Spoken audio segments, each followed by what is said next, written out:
stuck in my throat. I'm like Poundcake. I got. Hey, good afternoon. Like? What's that? Is that what I sound like? No, it's more. You're more moist. Yeah. You weren't hacking one up though. You were just enjoying some. At your leisure. Yeah. Hey, what's going on, gang? Good afternoon. My name's Alan Cox. Thanks for being here. Hope you're well. And if you're not, well, let's figure that out too. Say hi to Bill Squire. He's right over there. Hey, creepy hugs, everyone. Thanks for listening to and watching this episode of the Alan Cox Show. Don't forget to like, subscribe, and share a cold one with the boys. Mary Santora is out. The aforementioned Poundcake is back behind the glass. Afternoon, white people. We were gone Thursday and... Well, I was here working Thursday and Friday, but we were off the air Thursday and Friday, and I got a number of messages from people because I was on the Rover after show on Friday, and I... Oh. What do they call that? It's the... leftovers. The leftovers. Yeah. There you go. Well, I got a lot of messages from people because they were like, it was strange to hear you curse. And I said, well, it was really strange for me because I didn't realize that they were doing the after show. So when they start dropping S-word for poop, I was like, what's going on here? Like, I hadn't checked the time. Yeah. I was doing some production in my studio, and Charlie comes down and knocks and goes, can you come on with us for a second? Because Dougie's making some crazy accusations. And what was the accusation? Well, the accusation was, had I ever used the ladies' room at the end of the hall? And I guess everybody said there's no way he would do that. I said, I've absolutely done that. I'm like, there's no one here. This place is being held up by shower curtains and extension cords until we get into the new studios. Yeah, I've had to do it too. The very end of the hallway, back by where all of the offices are, they're all empty now, but it used to be like promotions and sales, and these were all down that back hallway. There's a ladies' room. That used to be a men's room. Let's keep that in mind. Was it a men's room? I don't even remember because I That's where never I did my used poop challenge. Yeah. That was That's where I did my right. punishment. Yeah. That's right. It was a men's. Well, for whatever reason, they converted it. I mean, this floor has 2 women's rooms and 1 men's room. They converted that one to a women's room, I think, to accommodate the women, because they would have had to make the same trip to the lobby like men do.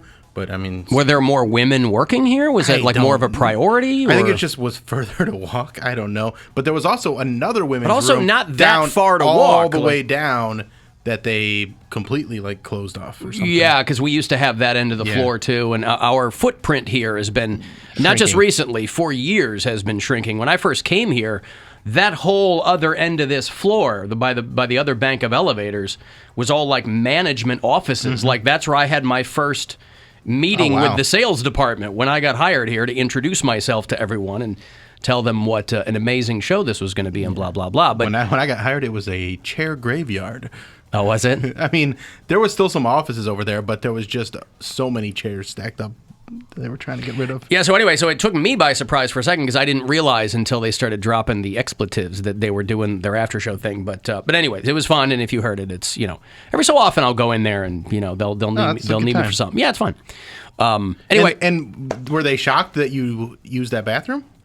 I think maybe, yeah. I said, well, because they're like, well, what if a woman comes in there? And I go, who's gonna come in there? I'm like, a couple of years ago, I think I did that and somebody walked in, so I just kind of tucked my feet next to the base of the toilet. Mm-hmm. And, probably, I assumed they wouldn't think that there was another girl wearing jeans and Chucks, but again, this is a ghost ship. There's no one here, so I'm not, who's gonna walk in down there? And I give the perfunctory knock, I kind of just to check, because sometimes there'll be, someone from traffic or something, yeah. Well, not even that. There will be, if there's somebody in there from the custodial services, you'll see their huge cart outside, and obviously I won't use it. But if I go into the men's and there's nowhere to do anything, I go down the hall. Since now we have that P key, I had to use it down there once just because... Oh, the P key. I got to put that on the counter. Yeah. Top of the show. Got to have the P key ready to go. Because the men's room's locked now, so we have to have a key, and apparently I'm the only one who has one. Right. Which I don't understand. Well, there's a bunch of... They were passing them out like Skittles a couple of months ago. But no, like they all got taken, or people that... They were supposed to be like community keys, and there were, and then we couldn't be trusted with those, I guess. Because we work with children, apparently. How was I left to be trusted with the men's room key? I'm going to put it on a lanyard, and I'm just going to, wear it around my neck like an amulet. There you go. Of unbelievable power. But yeah, one time that bathroom was locked, and I didn't have time to go searching around for you to find the key. So I'm like, I'm just going to pee down the hall. Because I didn't have time to go all the way to the basement either or to the gym. That's right. And just, we only got so much time in the breaks. So anyway, if you'd like to join us today, there's no shortage of ways you can do that. If you listen on the app, there's a talkback button. We'll get some of those messages. After Hours line is available to you. If you want to call us live, 216-578-1007 or 800-348-1007. I hope at this point, if you're a regular listener, you have those in some form of speed dial or contact list or something.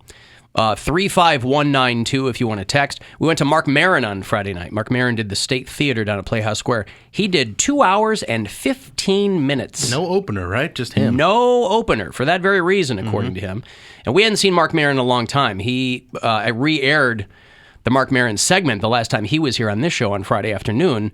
My wife has a big crush on Marc Maron, and I know that we saw him in 2014 at Hilarities because she was hell-bent on getting a photo with him, which she did. But we hadn't seen him since then, and 2 hours and 15 minutes. Now, I know he can kind of go on and on and on, but I thought, well, he's still a guy that's kind of like, he put in a good show, and thank you guys, and good night. But wow, every time you thought that he was, and I'm not complaining, but it was, every time you thought he was wrapping up, for people who were at that show on Friday night, boy, he'd go back to the mic. He'd take the mic out. Hit you with a Columbo. Hit you with something just one more thing. Well, because if you kind of if you're able to kind of vibe on what a performer's doing and you know what time it is, you'll see them walk back to the mic stand and put the mic back in, and you think, okay, well, this is But then it's when you see them pull it back out, and you're like, okay, well, and we were in the second row, so it was a nice. I don't know if that show was sold out, but it was very, very full. And I'm pretty sure it was. Yeah, and in the crowd, I mean, you can pretty much figure out what a Marc Maron crowd is. It looks like a craft beer convention, but he was referring to his audience as middle-aged women and the guys that they drag to the show, which I would have never thought. I didn't see a lot of that, but all I know is the dude behind me. There were a lot of people by themselves, by the way, a lot of single people by themselves at the Marc Maron show. That's becoming increasingly more. It's just happening a lot. Yeah. There was somebody that came out to see me in Oklahoma City, a customer of the show. I believe her name is Emily. She came out to see me by herself.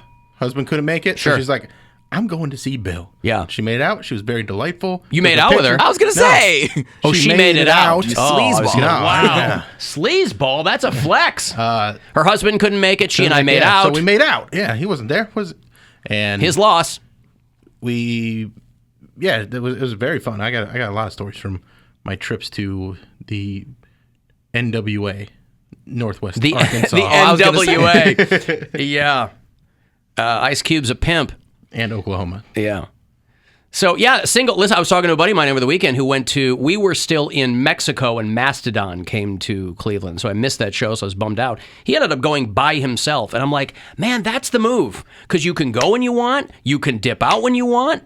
You don't have to worry about coordinating with anybody else. If there's a band you don't want to see, you don't have to worry about somebody else in your party wanting to go see them. You get in, you get out. It's beautiful. Solo shows, man. That's the way to do it. Love it. And invariably, I've been really lucky over the past year or so, or whenever shows came back, in that the bands I want to see are usually in the opening slot. So I go, I'm home by 9 o'clock. I'm tucked in by 9:10. It's great. Go in, 25 minutes, grab a shirt, get out. I'm out of there. Like Vladimir. I'm in good shape. Alan, Marc Maron claimed Cleveland was his best show in years. He seemed very reluctant to leave, and he seemed very appreciative at the end of the show too. So I mean, it was a lot of fun. And then he was doing. It was 2 hours, and it wasn't just him rambling. No, right? no. Thought out bits. Well, it's a little of everything. But he's a professional, so Yeah. he knows where he's going. But Yeah. even if he's rambling, you want to know where he's going. And Right. it's But I saw he did an Instagram live that popped up on my phone yesterday, and he was back in his living room playing guitar. So I don't know if he had a show on Saturday somewhere or if he's taking a break on the tour. But he was, he seemed to be having a good time, and the crowd was. Although I did have we were in the second row, and there was a girl in front of us with her boyfriend, and this is a girl who really wanted to be noticed. Yeah. Kind of like this mousy girl who laughed at everything.